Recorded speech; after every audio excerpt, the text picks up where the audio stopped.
all that bullshit. I'ma put it to you like this, yo. This is for the nerds, this is for the brainiacs, this what we deserve. Go ahead and play it back, you ain't gonna touch me, you not gonna do nothing, you are not above me. I bet you wish you was me, I know it, I know.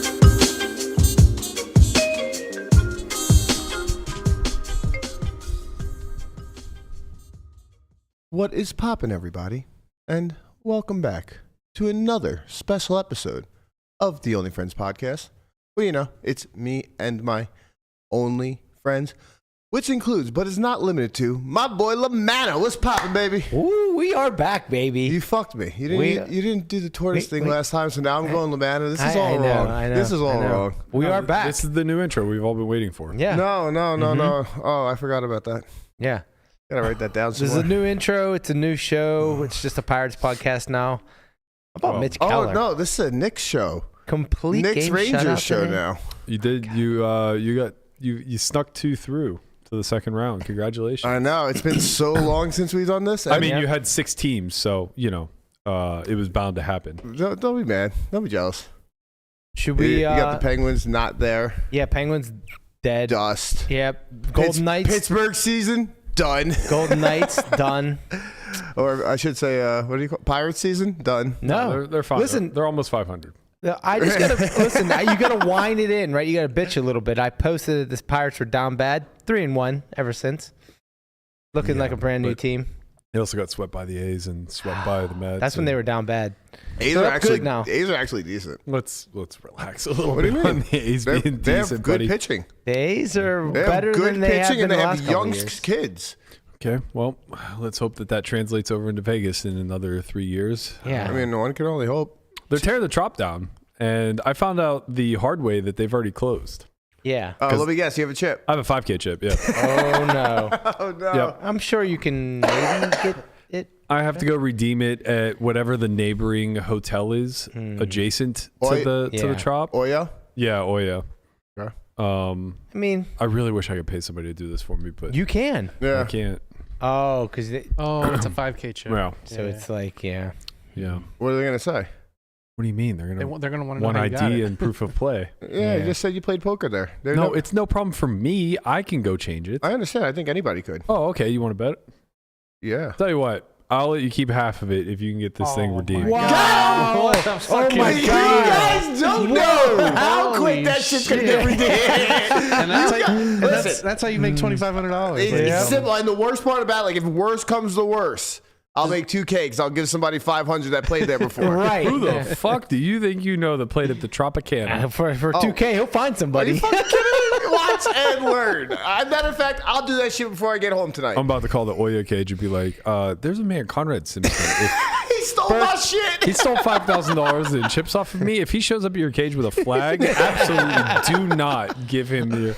I can't wait to say I was just playing poker. Yeah. Berkey, you'll have your $2,500. There's by no morning. poker room. What poker do you think you were playing? The fucking live stream where you got it from? Oh, okay. There was a poker room. No, there there wasn't. There wasn't. was. I've played poker at the Trop. Yeah, 10 years ago. They didn't even have 5Ks there. Everybody in the chat, first of all, everybody in the chat who's so confident that he can get a 5K cashed is absolutely. You guys have no fucking concept of how impossible tough. it It really is is tough. to move around flags in this city if you don't have a lot of high stakes play. All right, sure. Okay. By the way, I'll give you a 5K Paris flag for you to play with this summer. You can play whatever you want with it. I'll take half your action, but you have to get it cashed. No, that Paris can't happen. No, actually, I've got it done. It might be changed rules this summer. No, I've gotten it done definitely before. not. I'm afraid that I'm gonna have. I bought 100K in flags last year, and I'm still afraid they're gonna give me a hard time. Venetian won't even let you cash in a $100 chip without an ID. Yeah, I think Berk, I think it'd be 100? clean. No, that's a little. I'm being facetious, but like, yeah, They're strict, man. They're very strict. Yeah. I played. When did I play the airball high stakes poker? Last April. Yeah. And then I played again over the summer. I think we played No Gamble, No Future, and I won. I had a really good session. I won like 100 or something like that. And I just threw to my Aria box. In like November, I went to Aria to wire those chips to my bank account. Wouldn't do it. They're like, there's 6 months dormant here. Like, where'd you get these chips? Like, what do you mean, where'd I get these chips? I got them exactly where you think I got them. them here. I got them in the game that you have registered 6 months ago. And they're like, It seems a little fishy. You just left them around collecting dust. Like, yeah, exactly. That's exactly what I did. I don't think so, man. You can get cash if you want, but we're not sending this to a bank. Yeah. Well, that's not the worst. Well, I mean, it's. I just got them changed to Bellagio, but Yeah. my point being is that like they're very strict about how they go about Yeah. I understand. redeeming I chips mean, over. I it makes understand. sense because that's so like people can't just Money you know, launder and do stuff like yeah, that. do like what the guy, the Bellagio bandit did. Just go like smash and grab and just like grab a whole bunch of like high value chips and then leave and then be able to cash them out. Or like, what Nick Airball did. Who knows? wait, what? Banned from the casino. Banned from Hustler. He got banned from Hustler, not for what Conrad's alleging. Yeah. Well, I wasn't alleging that he was doing the bandit thing. He got banned for something that's like really common practice in high stakes, but he was just sloppy and dumb about it. Like you can't sell chips for cash in a casino. That's money laundering. But in high stakes games, it happens all the time. You can't sell chips for cash. If a guy comes to the table and has 20K in cash, you can't give him chips from your bag, like out in the open on a camera. Oh, but like that's for money small laundering. amounts you can. No, it's money laundering. Like if I'm standing in line with like literally $100. They're not going to do anything about it because it's an insignificant amount of money. But technically, everything should be going through the cage, Oh wow. right? Like there's Yeah, no, I mean I get it. You're right. I just never even thought of that. I guess probably because I've never dealt with like right. hundreds of thousands of dollars. And just or like, something a lot has continued to change post Bellagio Bandit and everything else. Like people don't remember this, but you used to be able to take a fucking Bellagio chip to the Borgata and use it as currency. Bellagio just for like they might as well They be were gold. worldly currency. Yeah, No it might as well way. be, it might as You well could be use a it bar of fucking gold anywhere. Yeah. So only in poker games? No, Like high stakes poker games? No, Like they where would, they, people would, are... they would change them at the cage. Wow. Yeah. That's crazy. I mean, for them to be used in a poker game, they would have to change them at the cage. Oh, okay, I see what you're saying. So it was just like, but like once the bandit shit happened, no more. Or the guy fucking making chips in the bathroom. Or, That- not the bathroom, but That was a tournament thing. Yeah.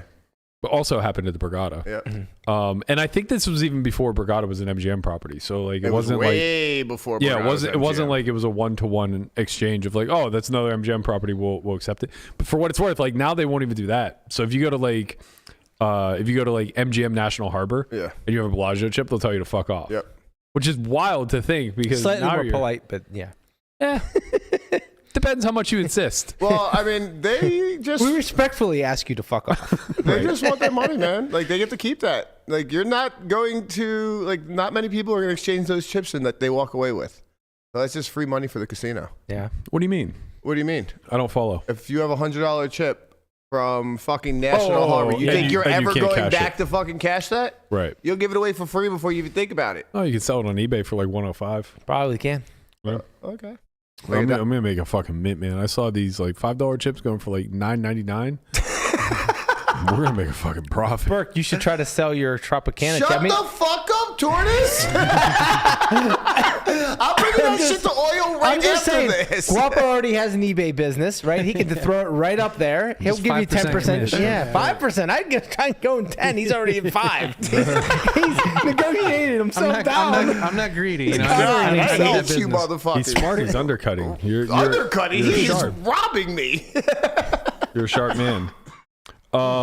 Yeah, I think that the issue still becomes the 5K. I mean, here's the thing: if they're that sloppy with how they exchange their 5Ks, then I shouldn't have had any problem just like giving it to the 4-person at the Bellagio and getting it exchanged. But they won't do it, Wow. which makes me think that I'm gonna have a hell of a time even going to Oya. But I'll let you know in a couple hours. you're an idiot. What, you think I was joking? You think they won't keep that chip? No, they won't. It's my chip. Man, you're out of your. You just have no idea how things work. I've done this multiple times. Okay. All right. If you say so. All right. Conrad always finding a way to beat the system. I'm not beating them, just, hanging out with them. Since we're talking about beating the system, big shout out to MTT Database Review. He put a post up at the end of last week. We missed a lot since I went to old Potawatomi. Man, it feels like so long ago. He gave a recap of the bots banned mid Venom. So Withia was banned. That was the one that was pretty widely reported that we talked about before I left. He had 23 starting stacks going into day 2, blinded off, ended up finishing in the hundreds for like 11K. Veruca Salt 5 had 10 starting stacks. Great band. Cool name. Very good band. MR M Reger, whatever. Mr. Igor. Mr. Igor. Okay. It took me a while to look at that. Yeah. Well, he fucking typed it in the mean, the fucking cap lower. 32 starting stacks and acquisition 27 starting stacks. He said that's about 230K worth of buy-ins, ignoring rake. Now, if I hopefully understand this correctly, the money is already being redistributed automatically just through the fact that the bots could not realize their equity and were forced to sit out with the money contributing to the prize pool, which is true. But as we kind of discussed, it was like a free-for-all of whether or not you were at one of these tables. Yeah, just not fair. Right. It wasn't a fair redistribution of the equity. Although he's also correct in the sense that that's, however many buy-ins they put into the prize pool dead in the prize pool. Yes, for sure, but that's still not exactly fair of distribution. Right. So he said this is an infinitely better situation than if the bots had completed the tournament and were allowed to withdraw their potentially massive winnings. However, it is still very random distribution of equity. Awesome if you're sitting out with the bot on your left. Useless if that bot busted you on day 1. Interested to see how ACR handles this. Hoping they will be generous. It was a flagship tournament after all. And it's not just the 4 bots in the Venom, but it looks like it was around further 50 MTT bots, usually playing $5 to $215 stakes, which I reported are now banned. The MTT streets looking pretty clean today. We're not done yet. Need more transparency on the refunds and make sure there are better security processes put in place to eliminate bots for good. But this is huge progress. I think all of this is like really worth highlighting. I do still have concerns. I mean, it's been about a week since this post. And I've heard about a bunch of cash refunds being distributed amongst the community. Very, very, very small. I've played on ACR one time in the past 6 months, and I got $12. Yeah. If Withia had 23 starting stacks, would Fair be dispersing 23 buy-ins back to people? Was it 1-to-1 like that, or I haven't really actually thought about it. Fair is something. Yeah. No and yes. Fair is something, I think. Something extra. So I'm with Conrad. I think in this instance, when your security is breached, you go above and beyond. So is it correct to free roll the people that he busted? In my opinion, yes. Yeah. It's a Venom ticket moving forward. Comes out of your marketing budget, whatever. And like, yeah, you're going to take a little bit of a bath, but like, this is goodwill. This is kind of demonstrating like, hey, this happened on our watch, and we can at least make this somewhat right, because at no fault of the players. Right. Of course. And here's the thing, like the fact is that the refunds have been very, very small outside of a couple people. Nacho Ignacio, I believe. Yeah. Not the tournament player, the cash player. There's two Nachos? Yeah, there's a Mexican cash player. He also plays like Tritons and stuff, but he's mostly a high stakes cash reg. Okay.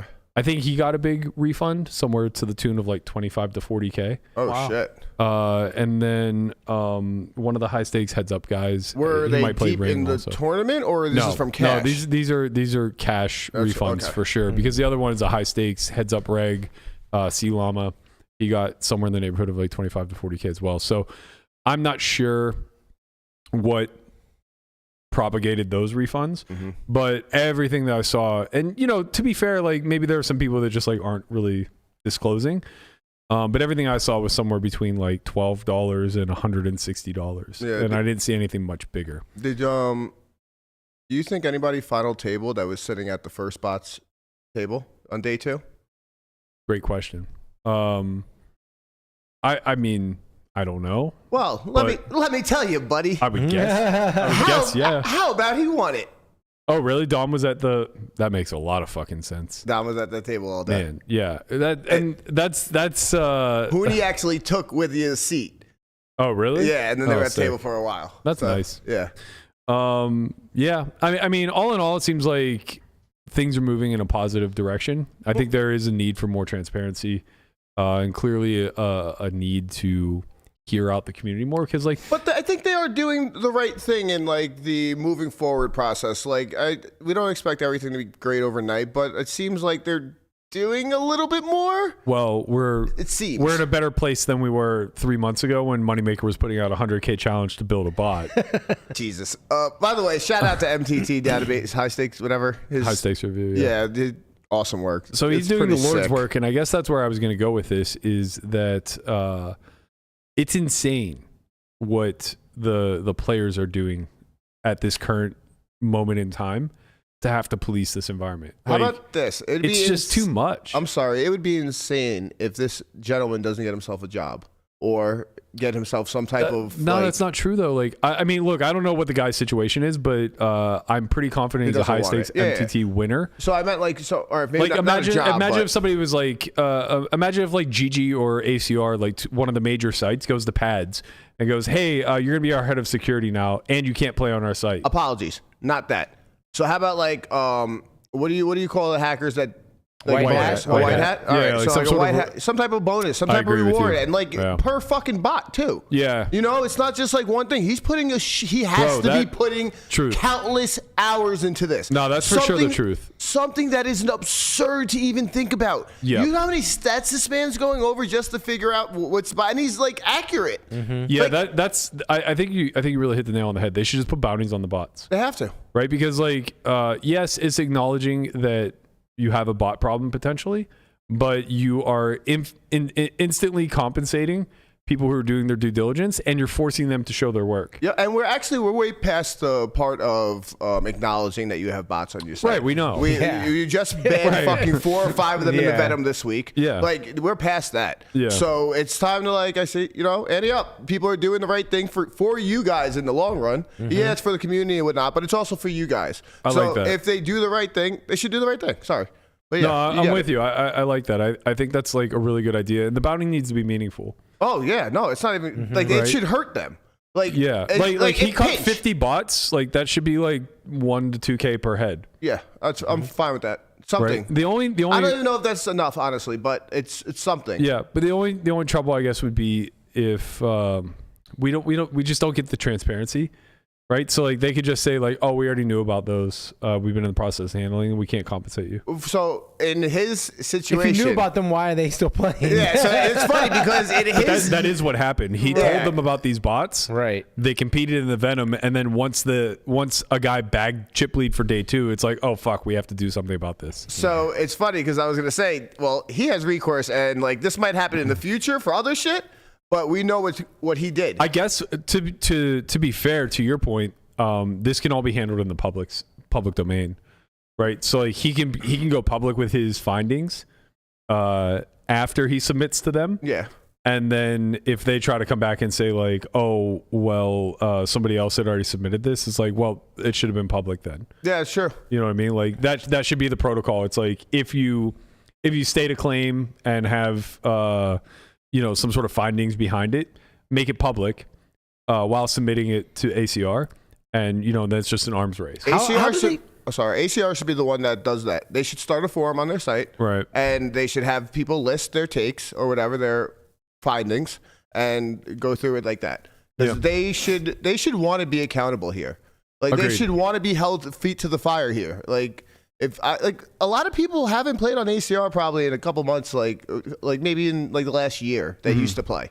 I would assume. You could side hustle as a poker bounty hunter. Right. Yeah. Yeah. Let them. But kinda how do dope. they not have somebody or Doing multiple this? people on the payroll already doing this? Not enough Yeah. code was doing something else, man. Nah, It would be it would be cheaper than paying course, 1K bounty. Of course, it would be cheaper. I think that this is where the rubber meets the road with these types of dealings. I don't think people understand how advanced the players themselves are when it comes to data acquisition, data analysis, and all Yeah. these other things. It's difficult It's to not just like like you just go hire somebody. yeah, it's tough to hire just from like the outside world and be Right. like, oh, you're in finance. Well, why don't you come over here and like check out the behind the scenes of this poker site and tell me like Right. who's fucking cheating me. All right, Yeah, let me it's ask you like a Or you're question. in forensics. Could you come and do a little online, navigating here and let me know what's what? Let's flesh this out real quick. So how do we stop people from creating bots to get their own bounty? Oh, that's true too. Yeah, fair. Well, I mean, they would have to be they would have to be like confirmed by something, right? Like, I don't think that the bots can just be truly anonymous. Maybe they can. I'm not sure. That's the problem. Is I guess I don't know how deeply this goes. I mean, you can go on the fucking dark web and get anybody's information you want. Right. I can be fucking Peter Janikowski tomorrow. That's true. You know, Peter like Janikowski. when it comes down to it, it's like you can get anything you want, man. Yeah. Yeah, but they have to still fund and like these bots still need to be able to fund themselves and then also get the money off. Okay, and they're doing all that through Bitcoin. Crypto, I assume. Crypto. Yeah. So it's just like there's just a long list of ways that you Look, can't we tie just it. keep talking about the answers. It's KYC, right? Like just steeper versions of KYC start to eliminate a lot of this problem because now you can't have fraudulent accounts. It becomes a lot more challenging. You just can't. You might be able to get the money on, but you might not be able to get the money off ever. Do we think that they are light on KYC because of more of the customer feelings? Yeah, dirty money plays. Exactly. Sorry. Right? Like, no offense, but like no gambling house wants to be KYC hurts their bottom line. Yeah, and that's true everywhere. Like, But if they're not reporting to anybody, it doesn't affect anything. They report to themselves. It's fucking ACR. Like no. You're missing it. It's from the customer side. People who are like trying to upload or trying to load their account with like dirty money and wash it in some sort of capacity. The more KYC hoops they have to jump through, the less appealing it is. Yeah, Sure. the less appealing it is, the more difficulty they have actually loading their funds, right? Yeah. Like, But they're like that. All right, so it's the difference between being able to take cash to you and you giving me chips in exchange, as opposed to like taking cash to a bank and then having to wire it to a casino. Yeah, just think about like a crypto exchange. People would much rather like use like a, you know, one where you don't have KYC and you can be anonymous as opposed to like Coinbase where you have to like literally send them your ID. Right. Yes, but my point is that you're not dealing with anybody. Like, you're not dealing with the government. You're not dealing with anybody like that. You're dealing with ACR. So yeah, they have a KYC in place, but that doesn't hurt you or anybody. Well, it does. If the KYC is serving any sort of purpose whatsoever, people that are, trying to remain as anonymous as possible will not be able to upload or not be able to load their funds. No matter what, right? I'm sorry. I see what you're saying. I understand where you're going with this. No, I didn't like, tie something else though. Right. Okay. Like basically what you're saying is like the people who are afraid to cash out like over $5,000 at a cage. And everybody's like, well, it doesn't matter. The form you fill out just remains internal in the casino anyway. Yeah. It's like, yeah, okay, that might be true. But if you're trying to hide something shady, that form does still exist. Yeah. Right. And so like now you are on record with your shadiness in whatever capacity. It's just going to scare away a lot of the loose money. And not only that, it would just be people have to go through hoops to get IDs, social security numbers. Exactly. Like, yeah, you can make it, like whatever, you can find that social security number on the dark web, but you need the ID. Right. You need this. So yeah, exactly. Okay, it's just more hoops. Yeah. Yeah. It's in what is effectively an all cash business, which online casinos are as close to that as imaginable. It just doesn't really benefit them as the platform to do things that make it more of a digital business. Yeah. Okay. The bigger the footprint, the more up and up the customer has to be, and the less money they're going to have flowing in and out. Yeah. Which is kind of shitty. Yeah. Well, ACR, step up, do the right thing. Pay this man some money. Yeah, at a bare minimum, like if you're going to operate like this, then just start fucking compensating people that got cheated by bots. You know, it can only go one of two ways. Like either you have tighter security or you just hand out a bunch of fucking refunds. Do both. Do both. You kind of have to do both. Yeah. Do both. Hand out a bunch of money to people that find these fucking bots. Hand out a bunch of money to the people that get affected by it. There's, we haven't really revisited this, but there's still allegations that 10 million was stolen from a bot ring over the last X amount of years. Yeah. And we're talking about refunds to the tune of a few 100,000. Right? So like, I don't know what's going to come of this, and I don't know how long we should be continuing to give leeway. Because the fact of the matter is, especially for someone like me who's not playing online, you'll never play online again. I sleep too well at night, and I have enough money where it's not my livelihood to chase these dreams. I'm good with online poker. But nevertheless, if it weren't for the Venom, we wouldn't be really revisiting ACR all that much, right? So like every day that passes, we get further and further and further away from that story that was a headline for so long of massive bot ring takes 10 million out of the liquidity pool over a 4-year time span. Yeah. And there were receipts for days. Yep. You know, and it's like ACR kind of like behind the scenes was like, look, like, yeah, we had a bot problem and they took some money, but I promise you it wasn't 10 million. We're not going to disclose how much it was. Yeah. We're not going to disclose how much we've given back in refunds. And we're going to do it very, very, very, very, very slowly until this is just forgotten. And that's kind of what ends up I mean, it's the easiest PR to spin, right? Yeah, no, it's true. But the craziest thing to me, like, it's a drop in the bucket. Like, you got, like, how much money? It's easy for you to say, though. Yeah, sure, it's easy for me to say. How much money does this fucking site make a day? Right, but, like, you have to think about whenever you're talking about these major companies like this, like, there's layer upon layer upon layer upon layer of people who answer to who. Like, I think we just think of Nagy as being, like... No, I think Nagy's the bottom of the totem pole. Right, exactly. He's the absolute bottom of the totem pole. His, like, say probably means less than nothing. Exactly. Like, precisely. When it comes down to it, it's like... I think the public perceives him as, like, being this czar who just gets to make all the decisions and, like, pull all the puppet strings. Who doesn't want to write fucking Nagy on Twitter? Right, but I imagine that when he has to run things up the chain of command, it goes to a department to a department to a department to a head. Mm-hmm. And each and every one of them has to continually examine the bottom line, right? Like, each and every one of them is going to be held to a different standard as far as, like, what their margins need to be at the end of the year. And it's like, if the idea is like, hey guys, we found out that these bots took 10 million out of the liquidity pool over 4 years, and we run that up the totem pole, and they're just like looking at the bottom line, they're like, well, that's going to reduce our margins by like 25%, and that's unacceptable. They're not going to give that fucking money back. You know, like those are the black and white decisions that they're going to make at the end of the day, and it's just a simple risk reward analysis for those departments where it's like, well, how many consumers are we actually going to lose? Well, if we just tell them all, if we just basically act as though we told them all to fuck off, but we never say that. Yeah, I mean, when it comes down to it, they're probably going to lose a decent amount over time, and it's just going to get smaller and smaller and smaller. I know a decent amount of fucking people that haven't played on ACR in 6 to 12 months that played every single Sunday, every Tuesday. Yeah, but like, you know, they probably just couldn't beat the games. They're winning though. But like, instead of giving all that money back and giving an influx of cash to the community, just run another Venom every quarter.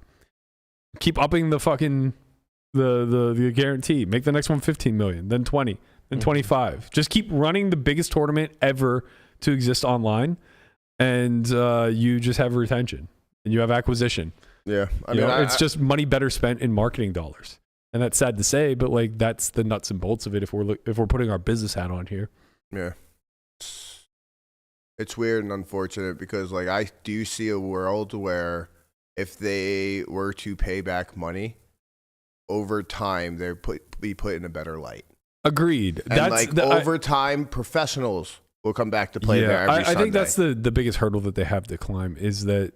I don't know that there's enough goodwill that they can do to change their rep. I do.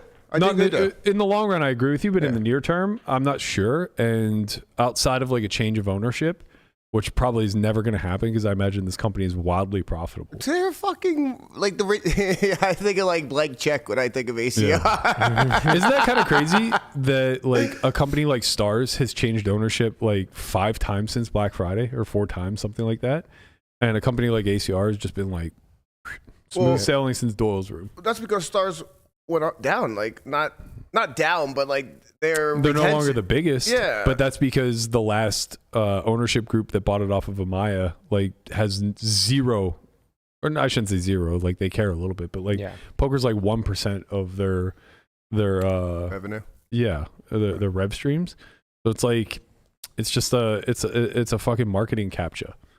Where they're just trying to like lure people into other things, sports betting, casino, like whatever else they got their hand. Is it who owns them now? It's whoever owns FanDuel. I fucking what is it? I almost said Playtica, but I don't think it's something like that. It's something weird. Yeah. Oh my god, who? It might be Playtica actually, but I don't think. I think Playtica owns WSOP app, the online app or whatever, the Play Money app. I'm pretty sure they play Flutter, yeah. I knew it sounded like some type of sexual shit. Oh, man.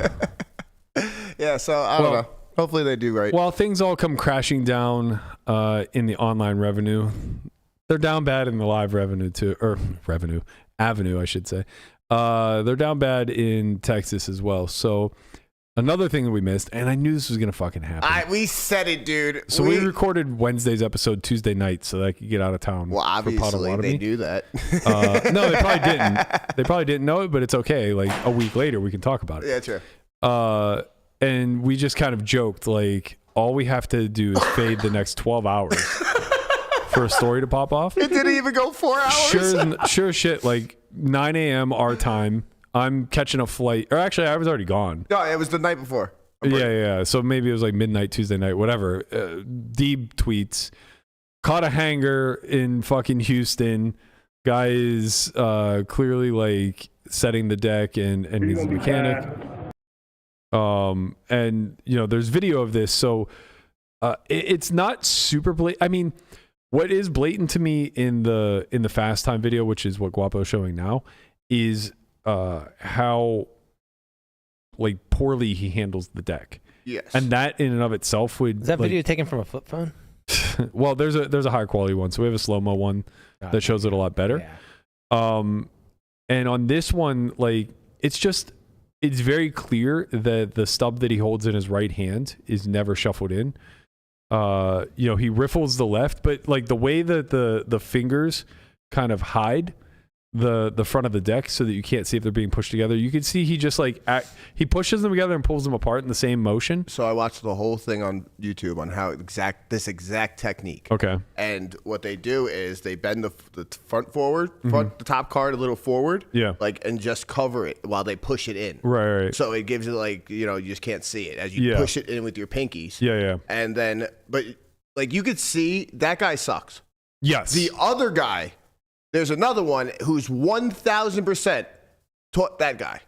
I wouldn't be surprised if there is multiple like a lot of dealers in Texas doing this. My only thing to get two guys caught in a matter of 24 hours is fucking wild. Yeah, I'm sorry. They don't have automatic shufflers? That's it. Well, so they're card rooms, right? So the big thing with deck mates is that I'm not sure if this has changed in recent years, but in the past you had to license them, right? And they would only license them to casinos. So if you wanted to get one for like your home game or whatever, you had to buy it off of eBay at a really high cost. And these card rooms, you know, they might be 10, 12, 15 tables where they're going to have to pay 150% markup or some shit like that. They just don't get shufflers. And the issue, I mean, like, look, there are protocols that you can put into place so that these mechanics can't do this. And Houston Curtis, a former mechanic, well, I guess he can still do it if he wants to. But he formerly was the producer of Live at the Bike and Live at Bally's prior to being fired. But he was one of the characters from Molly's game, for those of you who aren't familiar. He was the partner in the actual game itself, I believe, if I'm not mistaken. I'm pretty positive that was his role. So her original boss before she started her own game. And he was also a card mechanic. So he would often get in the box. He wrote a book about how like he cheated those games and things of that nature. And then he did like a tell-all of what to look for. And he said that he confirmed that these videos are absolutely card mechanics. And he said he was going to do a response video demonstrating how they did it. I don't think that's come out yet. But this is an area where like somebody like that who wants to help improve the community can demonstrate a lot of protocols for these rooms to execute, as well as what we can look out for as players ourselves. The issue is like, and I don't want to bash these rooms that I don't know all that well, but like Legends has had a pretty negative connotation attached to it for quite some time. Is that where the drive-by happened? I'm not. There's been so many drive-bys in Houston poker rooms that it's like, you know what? If you say yes, you're like 75% to be right. But I don't think it was. Okay. I think that was a smaller room. But there was, you know, one of them was like shot up from storefront. Another one, a guy came in with the AK where the security guard wrestled it away from him. But in essence, like, it seems there's a lot about Houston poker in general that is not on the up and up. It seems like there's some amount of organized crime involvement with those card rooms. And like to tell you how seriously this has become a problem, and also like how much I guess I know and trust the guys at Champions, Isaac and Roy Choi, they very much are operating on like casino level procedures when it comes to security, when it comes to staffing, all this stuff. The other ones are not. And like, I would hard vouch for Champions in a heartbeat. Everywhere else in Houston, I wouldn't fucking play with your money. April 7th, 2022. Players duck for cover as gunman opens fire in Houston poker room. Yeah. Legends. Oh, it wasn't Legends. Yeah. Okay. So yeah, I mean, like, it's a very dangerous place to play. I don't know why these mechanics exist. Like, I don't know who they're working with or for. It's not a rate game, so it's not the house, right? Unless there's a prop player in the game, in which case, sure. But like, that's whatever, a prop player, a random player that you're buddies with, it doesn't really make a difference at that point. Point is that like, if you're not sharp on these things and you're not sure how to protect yourself from these cheated games, Landon was also cheated in a game in Houston by the shuffle machine. So I don't think people remember this story, but he was playing in a PLO game with like two guys that were presenting themselves as like massive whales, and it turned out that they had hacked the deckmate too. So it was like Landon and a handful of other pros that were all cheated out of a fair amount. I think Landon was cheated out of like 45K. I don't recall completely. It was a bunch. He got aces and double suited in. Versus like piles. 4 rags and got scooped in a two board run out.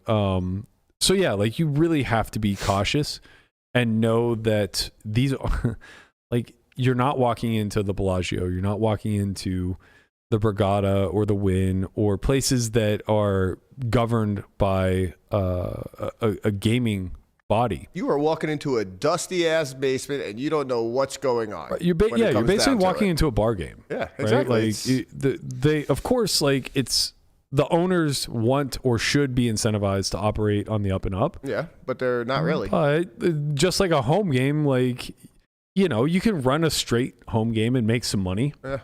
Or you can run a crooked home game and make all the money. Yeah, they're incentivized to make money when it comes down to it. That's what they got into it That for. Is really what it comes down to. Is like, so it's you have to follow the incentives of who's here to make money. And like, I hate to break it to everybody in Texas, but charging $5 an hour, or a half hour rather, in time, plus a $50 membership card, unless you got it, like, isn't very much. Unless you got a bunch of fucking places, man, like, you're not turning out that much profit off of it. No, staffing is expensive. And if there's 9 card rooms in Houston, or whatever the amount is, a lot of card rooms, people are going to try to cut some corners, I think. Right. And, especially because, again, like, there are layers to this. Like, the top of the room could very much be trying to act in good faith. Sure. But like, when you're just hiring a bunch of people who are capable of dealing cards, and some of them are friends with the players, and they're also capable of being mechanics. Yep. Like, why don't I just deal you a bunch of fucking winners? You beat the game for $10,000, we chop it up in the parking lot. The unfortunate thing about this, like, in a city like Houston, it's like, everybody knows each other. Yeah. Like, anybody that works in poker knows each other. Most people are dealers or friends, like floor men, all this. Like, it doesn't have to be. It could just be a floor man, just whatever. It has a couple of dealers, player in the game, and he's just getting a piece of it. Right. Like, it just could be so much shit going on. Like, who knows, man? Yeah. So shout out to whoever did capture these videos. It's unfortunate that neither one, the dealer himself, is exposed. Man, whoever put this out 1,000% has a picture of this guy's face. For sure. Both of them. Both videos. Deeb did follow up and say that there's been a string of layoffs in these Houston rooms. Yes. And it seems to be, or it's supposed that it was because of this. But again, like, this is a name and shame type of scenario. Like, it's really important to get these people out there so that they're not hired elsewhere. No, of course. Because like, they obviously got chops. Yeah. Well, like, what if they want to come work for the World Series? Who the fuck is going to stop? You know what I mean? But like, if you get their faces out there, you get their names out there, these names get circulated amongst the people that matter. They get put into a blacklist of to a certain degree. And like, now all of a sudden, like, getting a job in the box is pretty difficult. Yeah, no, that's definitely a step forward for us. Yeah. It's unfortunately the pictures weren't put out there. But also, Deeb did say that weeks before that or something like that, they caught another mechanic. Or like the floor did, or somebody did, in another casino in Houston. Well, and I don't think that was the one. I don't think it's this video. Oh, I don't know. I think it was another one.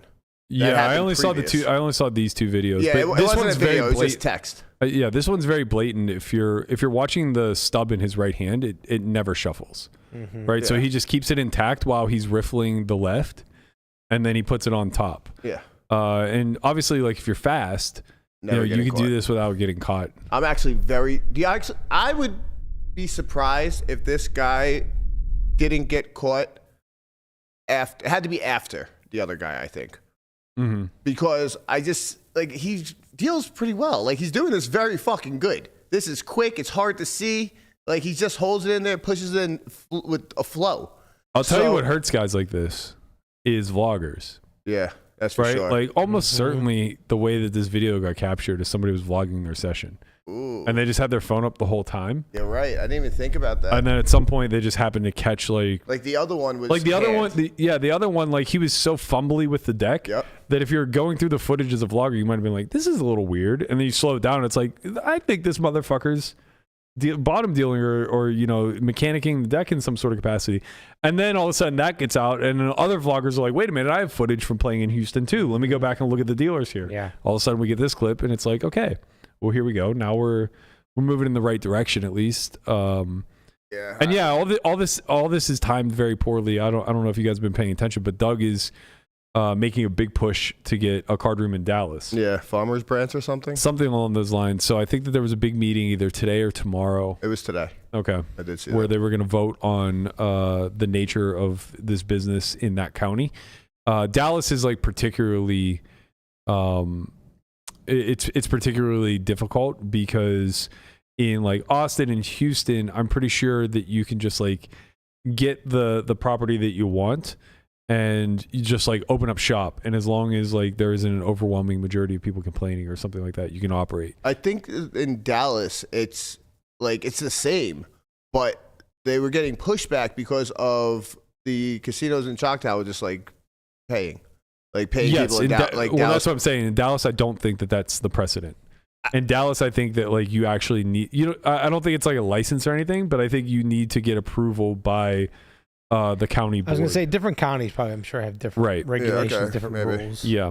And I'm pretty sure that's what Doug is trying to push now. So more power to him. I mean, it looks like he's trying to expand the lodge into a half a dozen properties or so in Texas. Smart. He was also looking at the by the border, south. But yeah, it's Texas, smart, man. Like he has a good brand. Is it? I agree with you. He has a great brand. When it comes to Texas poker, like it's going to be a safe face. But is it profitable? Oh, I mean, it has to be profitable, but it's just not a lot. It's definitely profitable no matter what. It's not a lot of money. But when he opens 7 of them over Texas, it's good money. Yeah, and like it's self-automated. Like he doesn't do shit except for put out a couple tweets.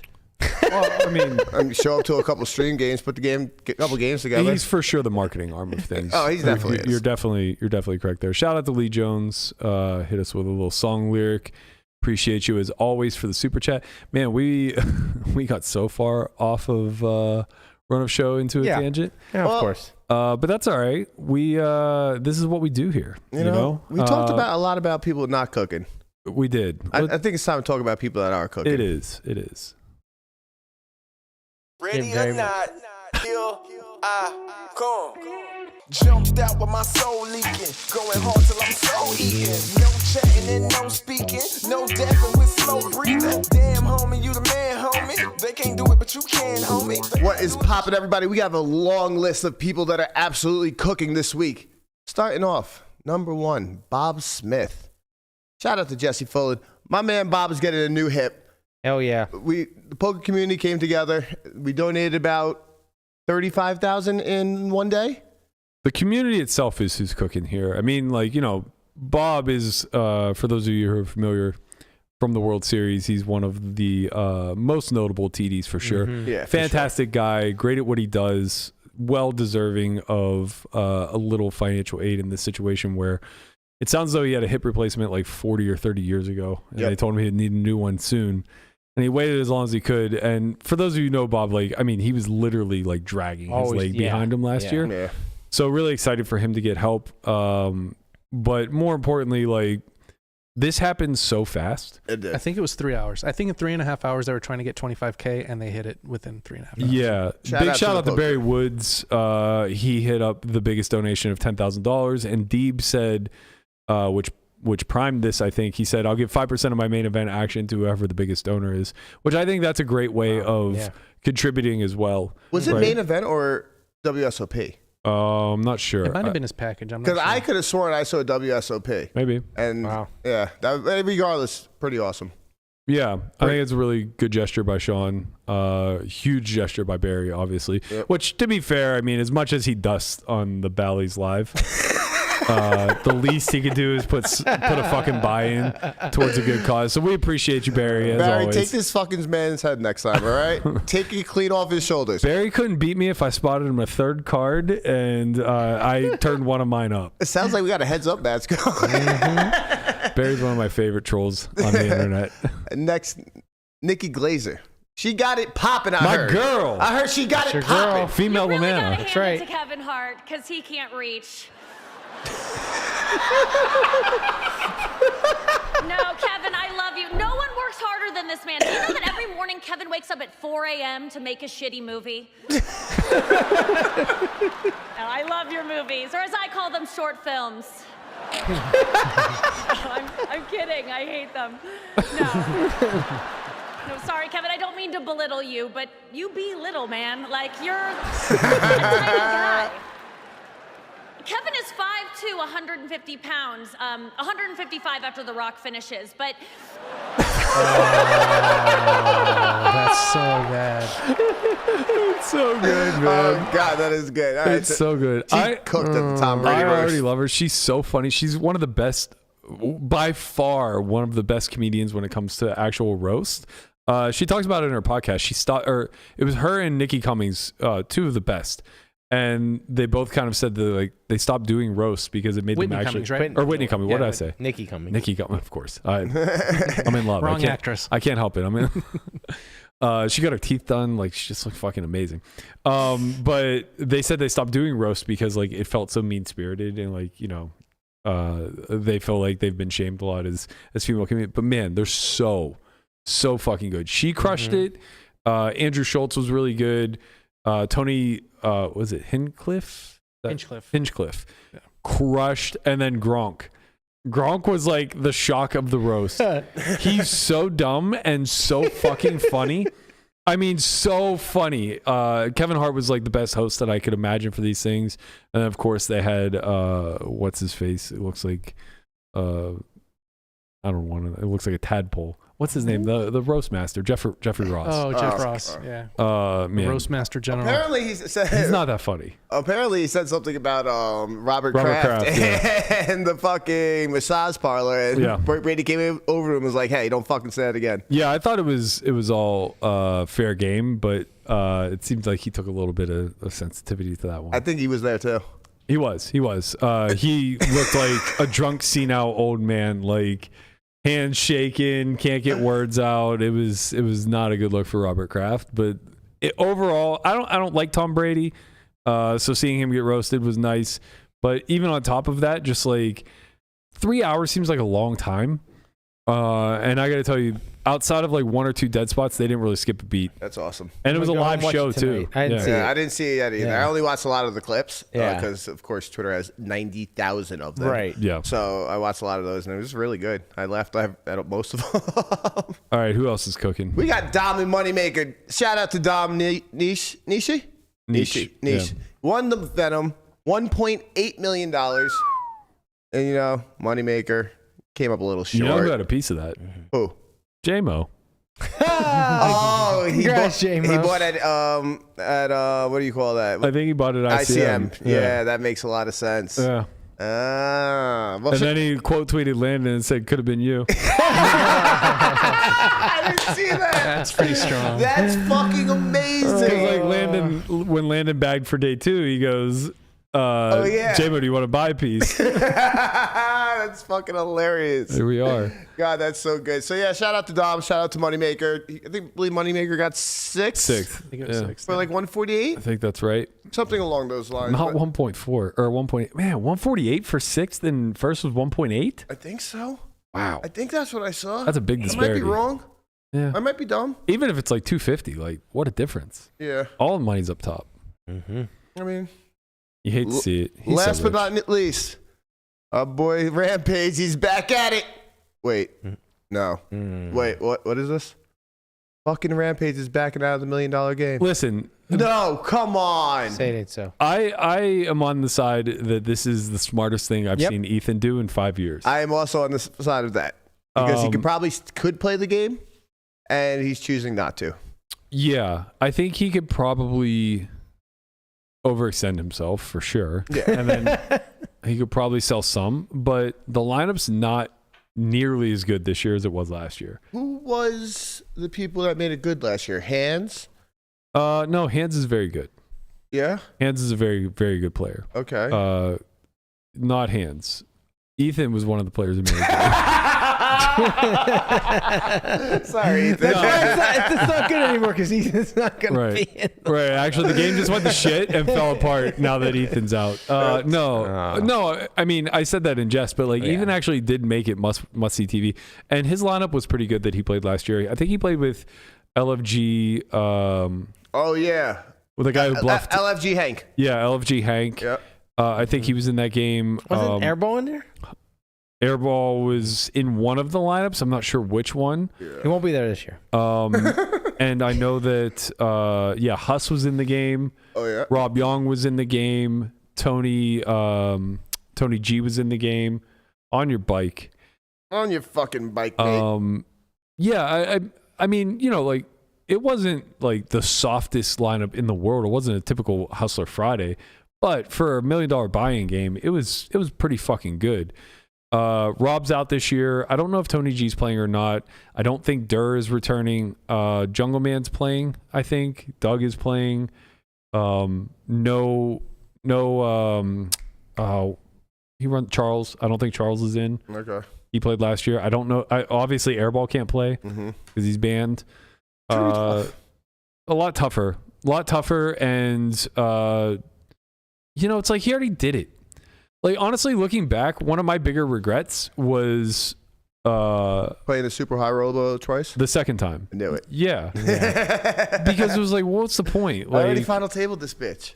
Well, yeah, exactly. You final table, you cashed for 1.1 million. And you're probably like, yeah, I'd just do that again. no, that wasn't what my thoughts were at all. I knew the high variance of MTTs, but it was kind of one of those things where it was like, okay, well, I do belong in this arena, so I'm going to play it because I can.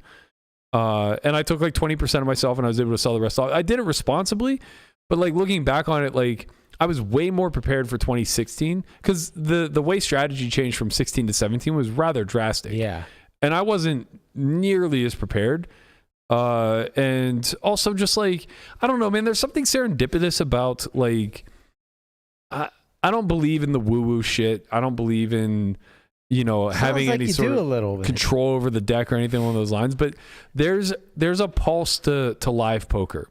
There's a subtle current that when you are just good enough that current doesn't matter to you anymore, because all of your EV is being generated by the decisions that you make based off of theory rather than like, the way a guy looked at his chips or something along those lines. Then this doesn't really add all that much. But when you are playing way too big and you're sound in your strategy, but really, really in tune to the subtleness of the human element, there's a lot of fucking money to capture there. Yeah. Right. And the reason why we don't spend more time getting or investigating this and becoming super sensitive to it is because it's unsustainable. Right. A lot of that heightened sense comes from playing too big. Right. And you just happen to pick up on these little nuanced things that, like, when you're playing at a comfortable stake level, you'll just miss because it's white noise. It's just background noise. It's difficult to be that locked in. In 2016, it's like I took 25% of myself, and that was a huge reach at the time. And the other 75% was on a makeup deal where I needed to get like second to get out of makeup or third or something along those lines. You also took like 30 days and went to Pittsburgh and studied or whatever the fuck you did. I mean, I studied for like 6 months, but like for the as far as like the film goes, yeah, we were locked in a house for 30 days and we were grinding all that stuff. But like the point I'm trying to get at is like I was much more prepared in 2016 for something good to happen. Right. Yeah. That doesn't mean that doesn't necessitate that something good was going to happen. I easily could have just like busted day one. But my point being is that like I was very much in a position to receive a sun run, so to speak. 2017, that wasn't the case at all. Like I was super flush. I was out of makeup. These stakes weren't so big to me any longer. I responsibly took 20% of myself this time instead of like reaching to take 25% of myself the year prior. And I was much closer to autopilot. And I was going to need a really incredible distribution to make a similar type of run. Yeah. So like from my perspective, it's like, well, it's kind of like, what's the word? Diminishing returns. Where like in 2016, it was this big deal. We made a movie about it. 1.1 million was the world to me at the time. I picked up, $250,000 for myself, a little bit more, whatever. All these amazing things came off it. In 2017, it's just like, I'm another face in the crowd. We did a 18-minute vlog on it. You know what I mean? It's like we spent like $200,000 on a movie the year prior. We spent like $2,500 to put a vlog together for this one. It just like, it didn't matter. And it was a ton of money. So it's like, what are we doing here? And I kind of feel the same thing with Rampage. It's like, he proved his point. He played last year. He hung in there. He ran a 7-figure fucking bluff. He got hands to fold top fucking set in a spot where nobody's folding that hand in a normal game, but because it's the $1 million buy-in. I completely forgot it was hands. I was not thinking of hands when I said a weak player. Right. Yeah. No, hands. Apologies to hands. Yeah, apologies. My bad. My bad to hands. No, hands is very good. I mean, I'm sure he wants that one back. No, of course, but still. But yeah, it's just like, he doesn't need to be in there again. Yeah. It's like, what are we doing? The game's gonna be a lot tougher this time. No persons, no Rob Young, no Airball, no Charles, no Rampage. Out of there. He's out. Fuck, we playing that shit for Ramp. Do you think that no Haralabob? Do you think that there's any chance this game falls apart? Do you think Keating plays? I don't think there's any word of him yet. I don't think Keating plays. Keating either. had a falling out with HCL. I think he did. Yeah, and I don't think Keating I don't think he would even want to play in this type of lineup. I'm almost sure. I'm also almost sure that it conflicts with. Let me check a text. I think it might conflict with high stakes poker. Ooh. I just opened my text and Oaken texted me, asked me if I'm playing in the HCL $1 million game. So, buddy, do you know anything about me? Like, I was playing with a guy yesterday. He goes, I haven't seen you on HCL in a long time. It's like, man. It's incredible. We think that we reach every corner of the poker community, and it's just like, absolutely not. That person is not tens of thousands of people who just never seen, don't even know that we have a podcast. Shit. Does Oaken want to play in the $1 million game? Is he following you? Is that what's going on? Is he saying, wait, if Burke's in, I'm in? I'm still trying to get... He's bum hunting you all the way to LA. Did I tell you guys that we've been playing a heads-up PLO grudge match? Yeah, well, you haven't told me about it in a while. Have we... Oh, he thinks I'm ducking him at this point. I'm not actually ducking him. I'm just too busy, but I am trying to get him to double the stakes, and he's just not having it. For the record, I'm not hustling. I do not know how to play PLO at all. Not at all. But I don't think Oaken knows how to play PLO either. So it's a fair fight. Yeah. He doesn't know how to play PLO or heads up. So I do feel like I'm getting best. And I tell him this. I tell him this all the time. I'm like, buddy, you don't know how to play PLO or heads up. You should quit me. And he's like, right now, let's go. And I'm like, well, we gotta play a little bit bigger. This is slow, man. Quite honestly, that's like the best feeling in the world. Just have somebody want to battle you all the time, heads up. Like in a game that's like neither one of you guys are like perfect at. It is until you realize like how fucking slow live poker is. Oh shit. Sure. Well, you say oh shit, I'm gonna say go New York, go New York, go. Cause the Knicks just won game one. Go Knicks. Know what I mean? Go Knicks. One. I'll jump on the bandwagon. Yeah, Rangers too. Yeah. Rangers won yesterday. They beat the Hurricanes. You got to jump on. Come on. Nah. Come on. Nah. Oh, whatever. But go Knicks. Go New York. Go New York. Go. Get it popping, man. I had dates wrong. I thought that it might conflict with high stakes poker, but it doesn't. I think they're filming that prior. Anyway. Are you playing? Are you not allowed to tell? Well, you have a text, so I assume you're playing. And I also assume you're not allowed to tell, so I kind of just fucked this all. I'm not allowed to tell, but I'm also not playing, so it's okay. Okay. Yeah, do you think there's any chance this game doesn't go off? No, I think everybody will show up. Oh, man, that makes so much sense. Rick Solomon was playing fucking 1020 last night. I couldn't figure out why. Wait, what? Rick Solomon was playing 1020 last night. Why? Right? Because he's in town for high-stakes poker. Today was the first filming. It makes way more sense now. Okay. Okay, now everything makes sense. Okay, the whole world is starting to make sense again. Now I understand. Yeah, I don't know. I think that there is probably more. Like last year, they had no problem filling 4 days. I think this year it might be tough to get 2. I think it's ego-filled lineup, and I don't think anybody's backing out. Oh, I don't think anybody's gonna back out. That's why I think it's gonna get off. But I mean, how many people have been announced? They had a big poster. I remember. Also, they haven't announced for 4 days. Like, it's not about backing out at this point. It's just somebody going broke. That is also. I mean, how many bullets are people going to bring to $1 million minimum buy-in? Yeah, I mean, I think they would have that kind of lined up. Like, talk about that. Whoever's running the game. Hey, listen, we're running $1 million buy-in, but I need you to be liquid to do something. Oh yeah. So I'm not wrong. No? They tweeted 4 days straight, $1 million buy-in, 500. 1K, 2K big blind ante. Lineups for each day will be announced very soon. This was back on May 5th. Yeah, that was yesterday. Yeah. All the way back on May 5th. Right. So I don't think these lineups are solid by any stretch. I'm not sure. I know that we're 3 weeks out. Yeah, I know they put out a post and it had a whole bunch of pictures on it. Like, I'm looking for it now. But it had I want to say at least 12 faces on it. Okay. I think it was, or maybe not, it was 9, but yeah, I saw a bunch of people. Okay. I just really wasn't interested, so I don't really remember it. Yeah. I kind of feel the same, which makes me think that it was fucking 6. It was, oh man, I just lost it. It was Jungle Man, Tom Dwan, okay, Rampage, out. 5. Polk, no. Okay. Tony G, okay, and Keating. Okay. So that's interesting. I think there's a good chance Keating doesn't play. Well, I actually think there's a really, really good chance Keating doesn't play. That fallout was before this. It's not about the fallout. It's about the lineup. Oh, Keating isn't going to play unless it's like... Only if Rampage plays. No. I mean, there was a better chance if Rampage played.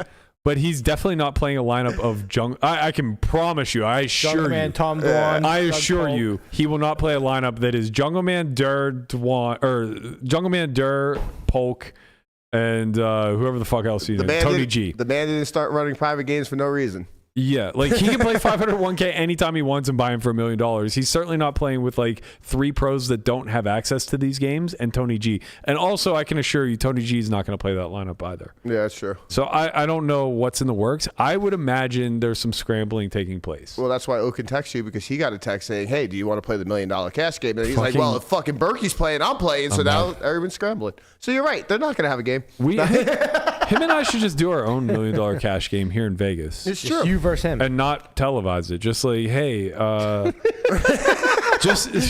like, actually, not even send out. Just send out a tweet. Just a tweet. Hey, Brian Oaken and I are playing a $1 million minimum buy-in 501K cash game. Come in on Bobby's down. room, May 28th to the 31st. Come down if you'd like, and we'll decide when you get there if we want you to play. I bet just bring $1 million. And we'll figure it out from there. You'll probably have more people at your game than theirs. For sure. We talk about so last year after the summer ended, it was a huge summer, so much action, right? Like now we get into mid-August and everybody hits their fucking downswing and we're all tired. I just clipped this out. You said it the other day. We're all miserable, right? We're all miserable. Everybody's in hell. And one day it was me, Oaken, Andrea, and somebody else I can't remember that's a reg, and we're all fucking buried. And I just look at them and I go, let's empty our boxes. Let's all empty our boxes, push all the money in the middle. We'll do a cold hand, and whoever wins it will be the new professional moving forward. They'll be very happy. They'll be rich, and they'll be able to play. And the other 3 of us will also be happy because we can finally move on with our fucking lives. This is probably one of the funniest things you've ever said. And I was like, truthfully, it's a win-win because I'm not even sure what I'd be rooting for. So I'm just willing to accept whatever fate falls in my lap. The funny part about that is if you just do like put the box on the table, you don't know how much is in everybody's Exactly, box. Like it's a exactly. complete gamble. Like you do a 10%. You said it last time. You do a 10% rebate to everybody. Yeah. And you put the full boxes in there. Precisely. Never know what it is. And There's a run that chance. shit. There's a chance. I think I had like, I don't know, pretty close to 7 figures in my box at the end of the summer last year. When you said that, And there's a chance And there's a chance I was the poorest. There's a chance. I only have the little box. They all have the fucking big box.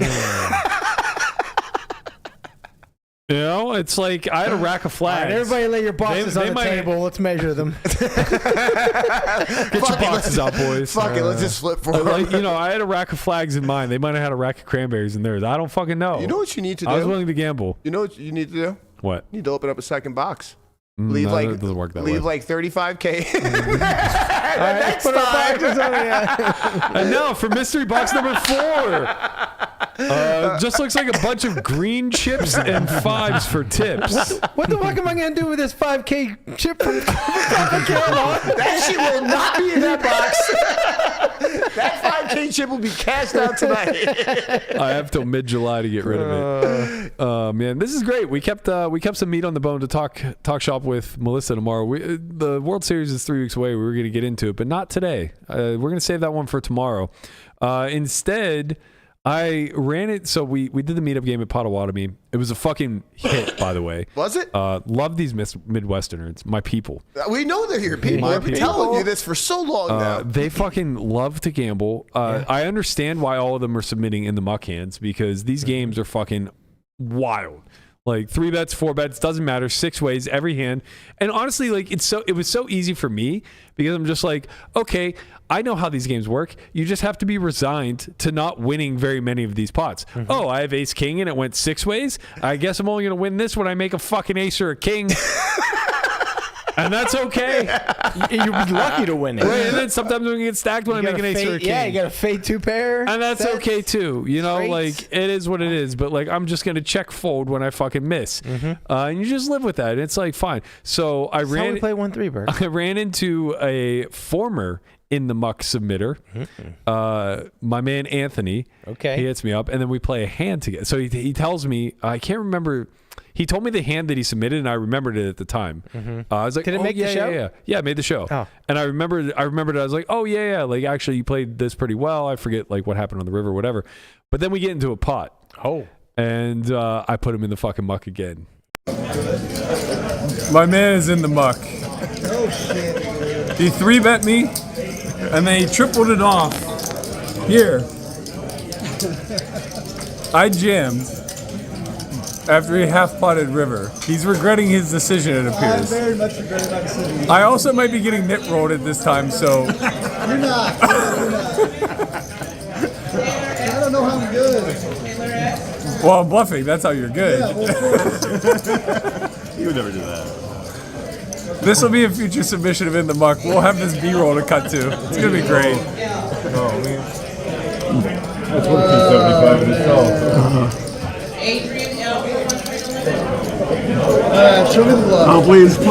Oh man, I wish I could show you a bluff. I do. I was getting pretty thin. I went for it. Really good spin. What, a river flush draw?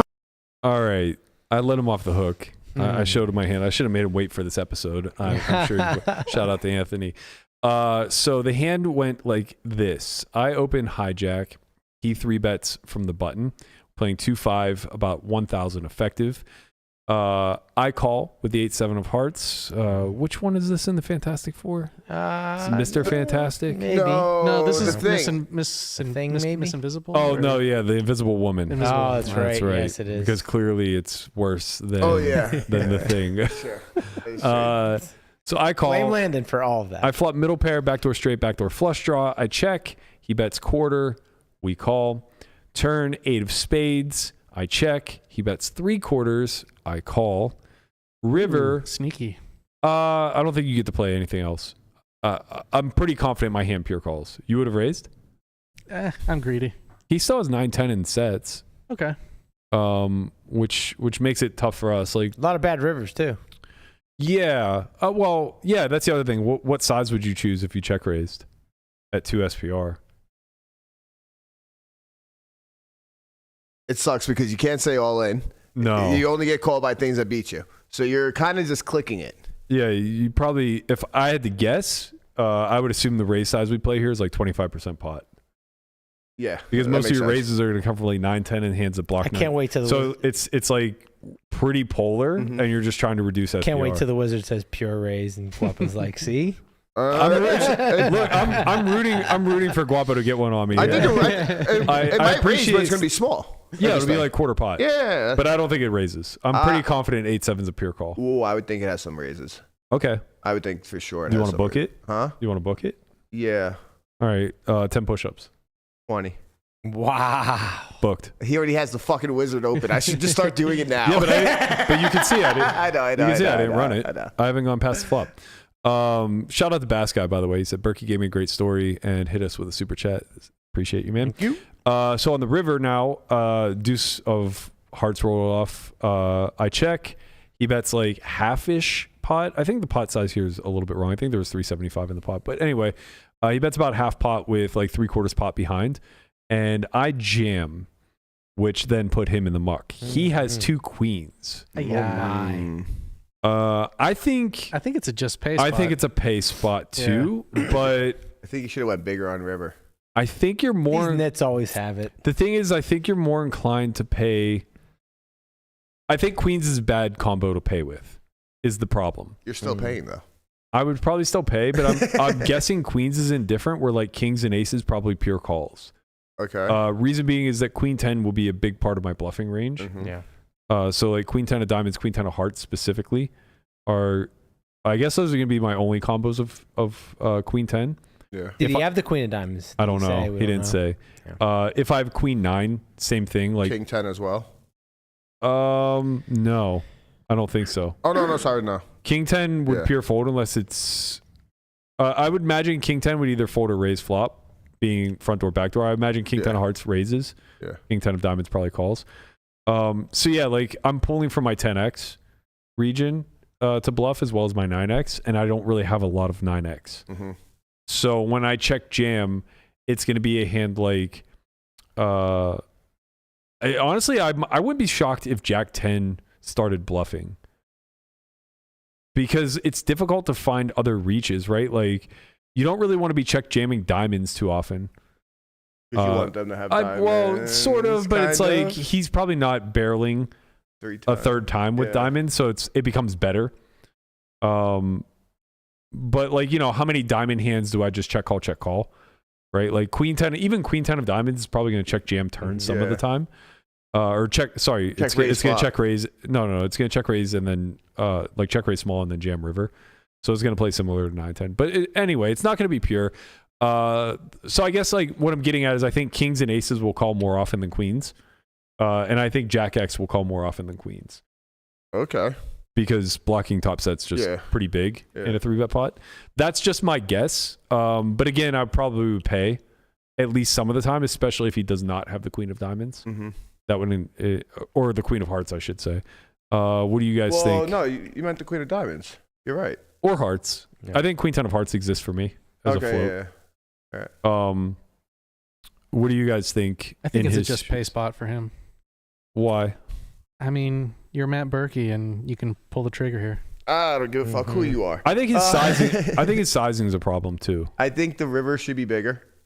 Yeah. I think the river should have been like 325, 350.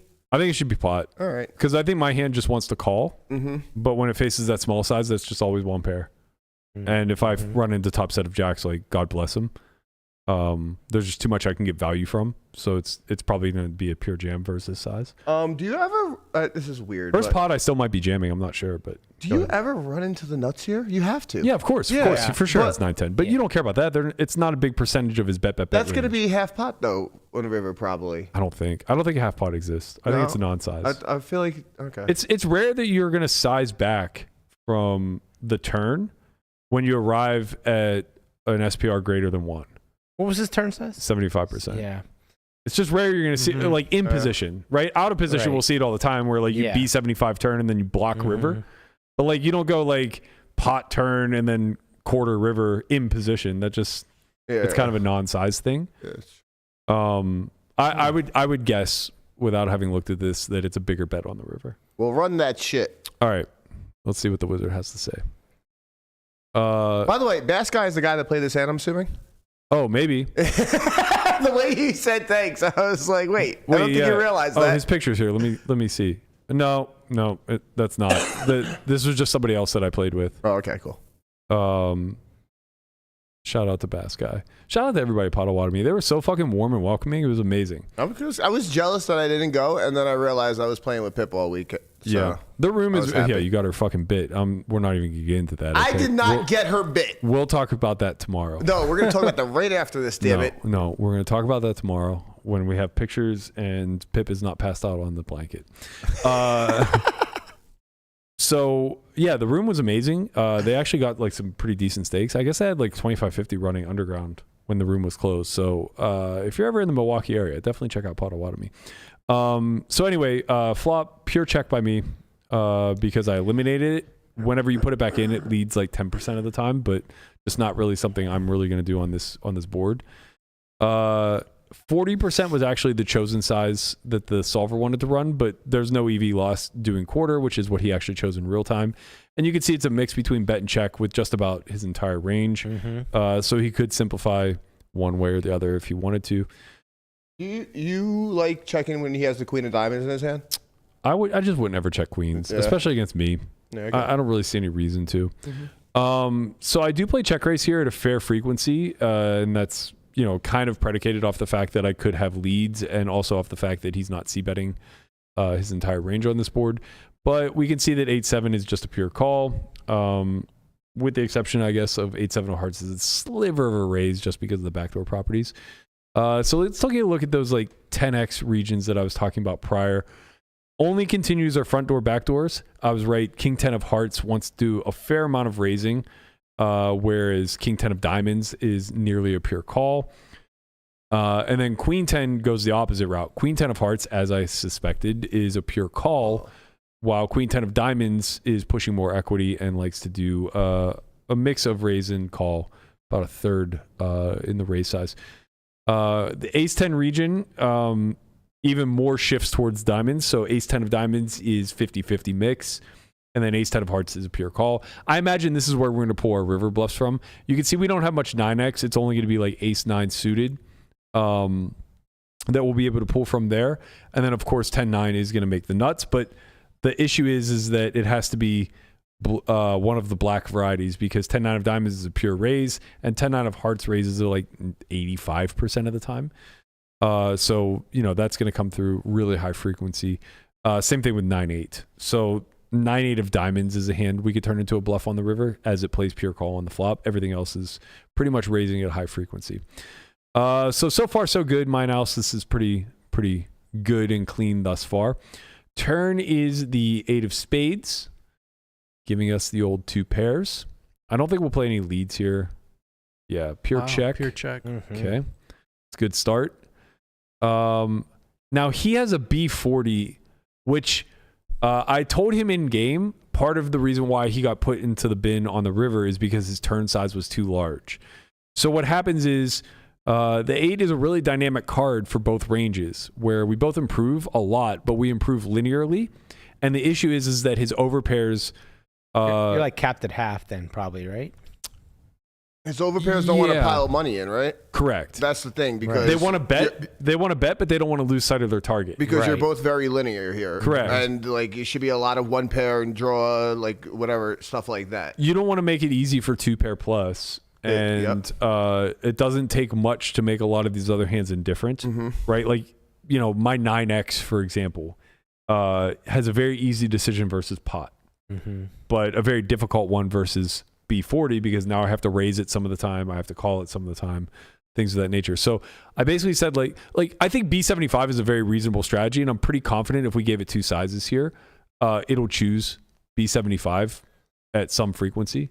We can just take away the all in 75%. I imagine it's going to be like 12% ish if I had to guess.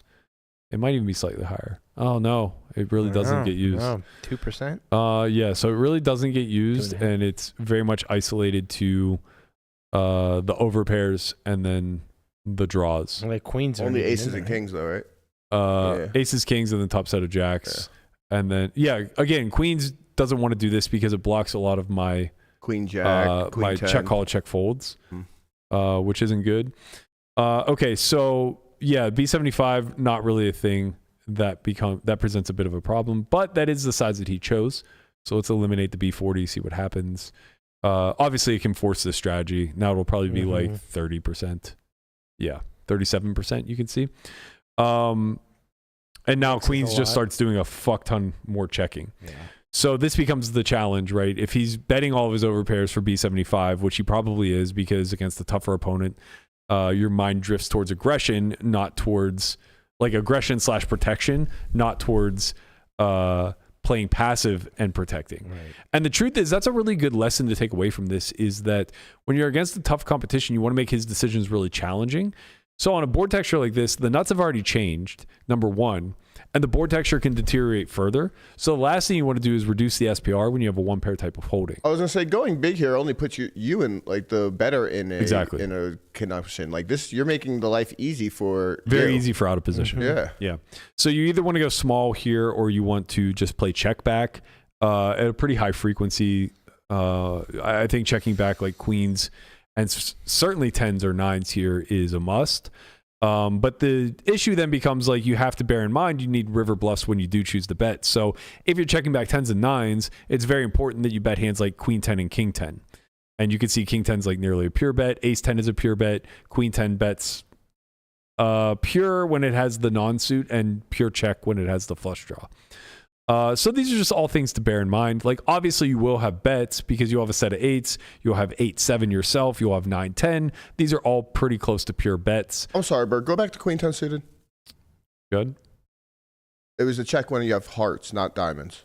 Right. When you have a redraw, so when you have the combo draw, you check back.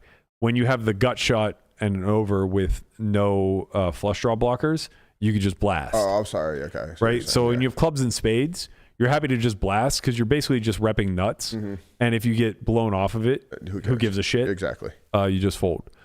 Okay. So he does come through with the B75. This is where I said pure call for push-ups. There's a little bit of raise with 7-8. Do I lose on... Break down and give me 20, baby. You said pure. I don't know. He said pure. Did I say pure? You said pure like 3 times. I didn't the man said pure. I didn't say most. I mean, I wouldn't have argued that. You definitely said pure. This one's going to be hard to fight your Am way I out losing 20 push-ups over 4% check rate? Listen, do them right on Pip's camera. I don't have Pip's camera. All right, tomorrow. We got him tomorrow. This is brutal. We'll do them after a friend court tomorrow. So versus the big size, you actually just 2E. So you go big size in return. Yeah, so we were wrong about the sizing. I'm curious what would happen if we followed the B40 line. Whoops. Just real quickly going back to that. Let's add back B40. I could just be dead wrong about it. Small raising turn. It might just be like trying to get stacks in. So it may just go. Yeah. Yeah, so it's pot versus B40, and it's 2/3 pot versus B75. So we were wrong about the check raise size. What size is it likes bake? Yeah, it likes basically 2E. So it just has to get the money in. Basically, like when a bet comes through, it's relatively polar. It's a little bit on the linear side, but it's trending polar. So you respond polar. And you can see that the check raising range is really tight. Like the bluffs are coming from a little bit of 9-8 suited, a little bit of 6-5. Well, I guess a lot of bit of 6-5. Pocket, no, not pocket anything. So when we a little pocket 10s, I guess. Jack 10 is like a bluff. What's the SPR on the river after we raise?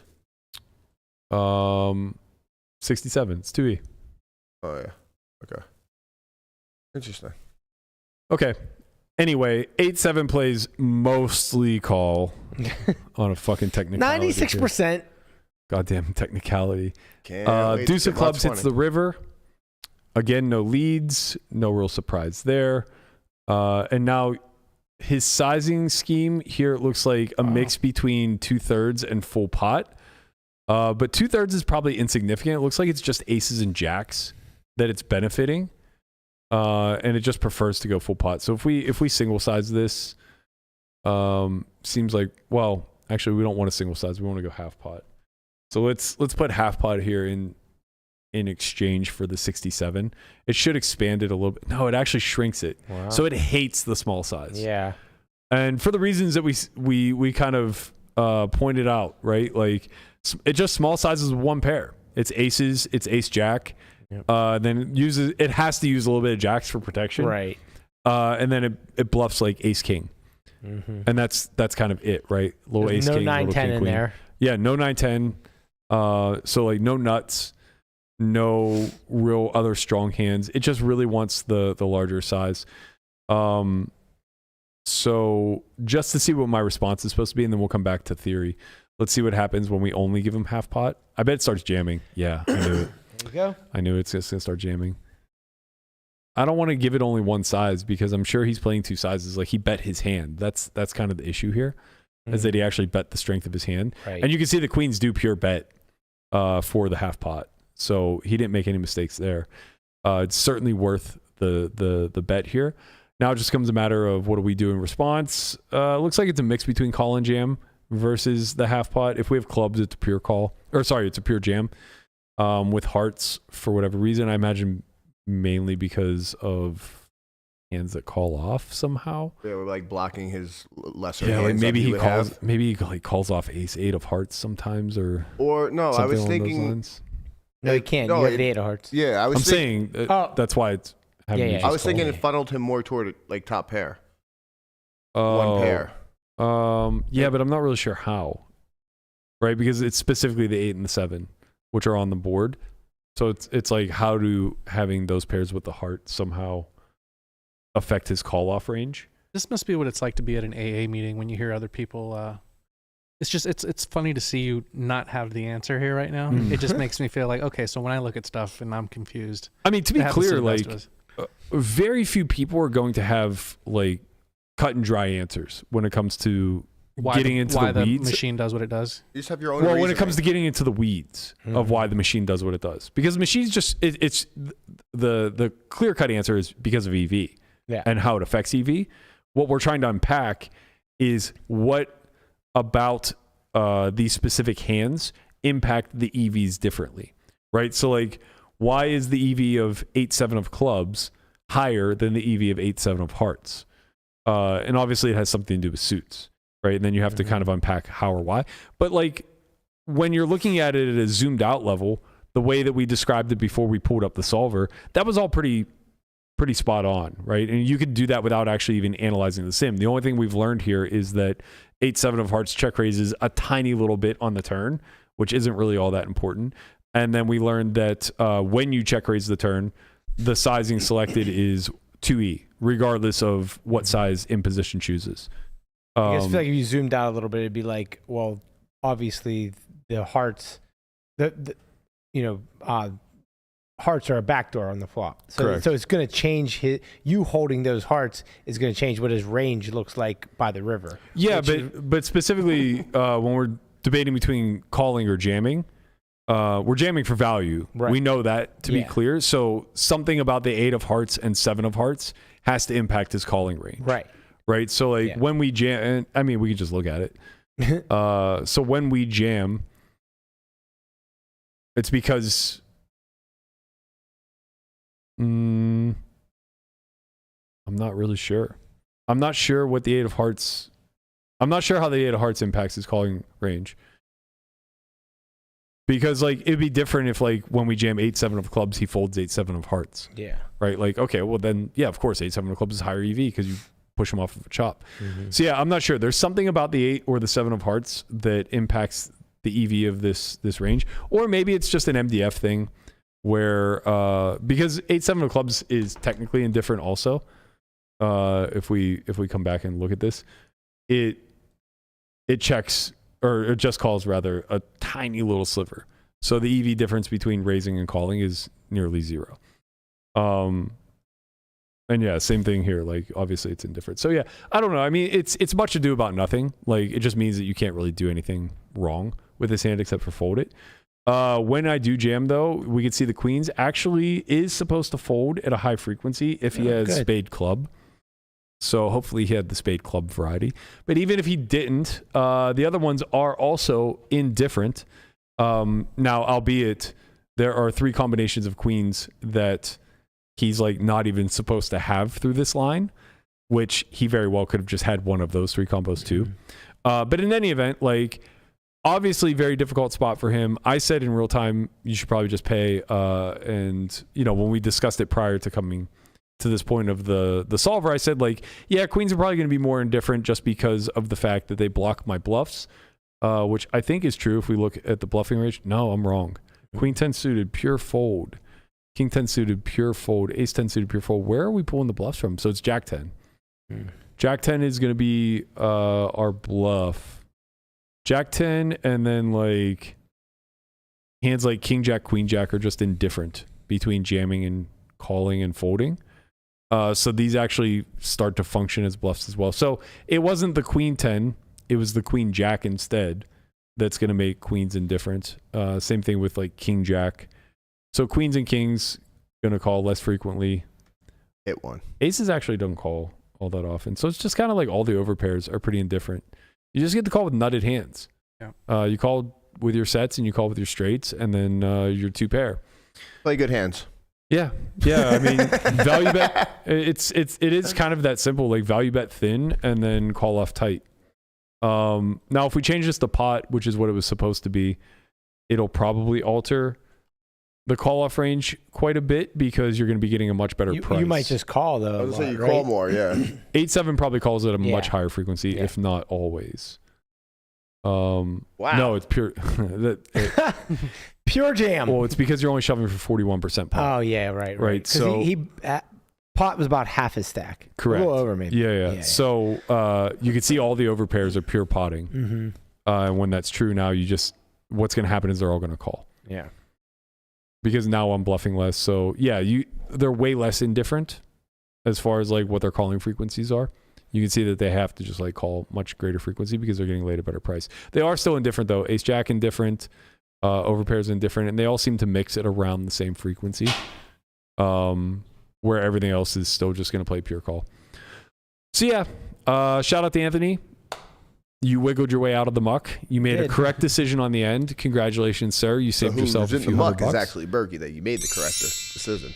I mean, I wasn't in the muck. We both played the hand correctly. You lost $500 because you made the right decision. That's not how. That's not how this works. You didn't lose $500 because you made the right decision? No. You got robbed. That is not how this works. I did lose 20 push-ups. You did lose 20 push-ups. Which I feel very fucking robbed on, by the way.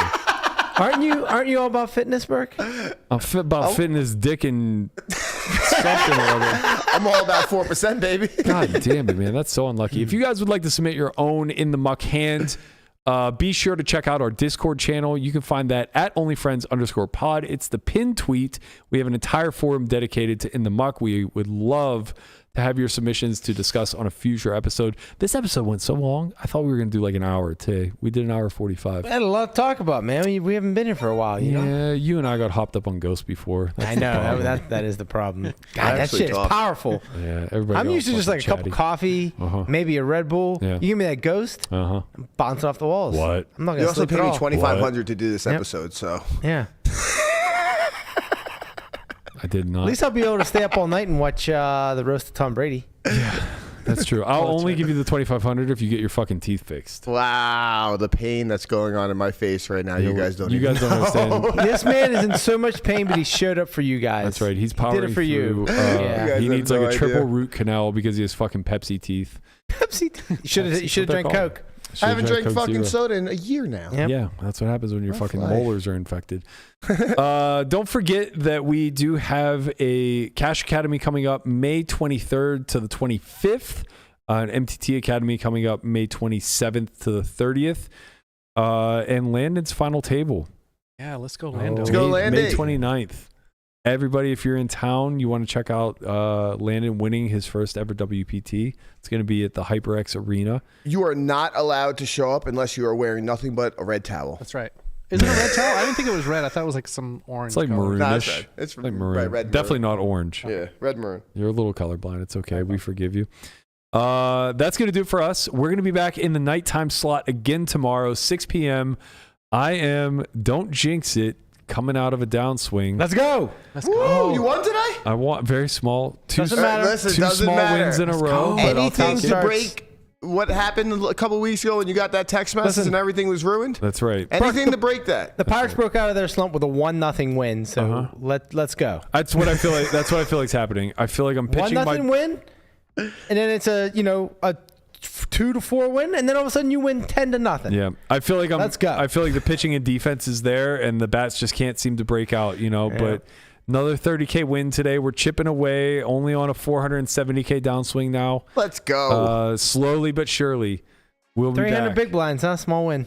Well, it's not not a real 300 big blinds. Nah, I know. That's going to do it for us. We'll be back 6 p.m. tomorrow with the one and only Poo Dog Melissa. We're going to talk WSOP as well as all things downswing.